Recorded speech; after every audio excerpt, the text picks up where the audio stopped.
بسم اللہ الرحمن الرحیم۔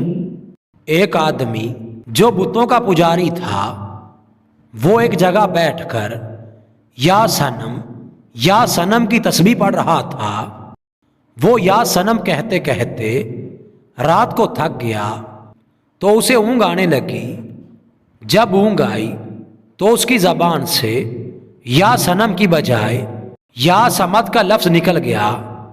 جیسے اس کی زبان سے یہ لفظ نکلا تو اللہ رب العزت نے فوراً فرمایا، لبیک یا عبدی، میرے بندے میں حاضر ہوں، مانگ کیا مانگتا ہے؟ فرشتے حیران ہو کر پوچھنے لگے، اے اللہ، یہ بتوں کا پجاری ہے اور ساری رات بت کے نام کی تسبیح کرتا رہا ہے، اب نیند کے غلبہ کی وجہ سے آپ کا نام نکل گیا ہے اور آپ نے فوراً متوجہ ہو کر فرمایا، اے میرے بندے، تو کیا چاہتا ہے؟ اس میں کیا راز ہے؟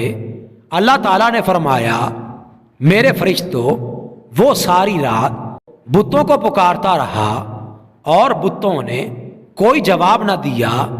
جب اس کی زبان سے میرا نام نکلا، اگر میں بھی جواب نہ دیتا تو مجھ میں اور بت میں کیا فرق رہ جاتا؟ جو پروردگار اتنا مہربان ہو کہ بندے کی زبان سے نیند کی حالت میں بھی اگر اس کا نام نکل آئے تو پروردگار اس کو بھی قبول فرما لیتے ہیں، تو ہم ہوش و حواس میں دعائیں مانگیں گے تو پروردگار ہماری دعاؤں کو کیوں نہ قبول فرمائیں گے؟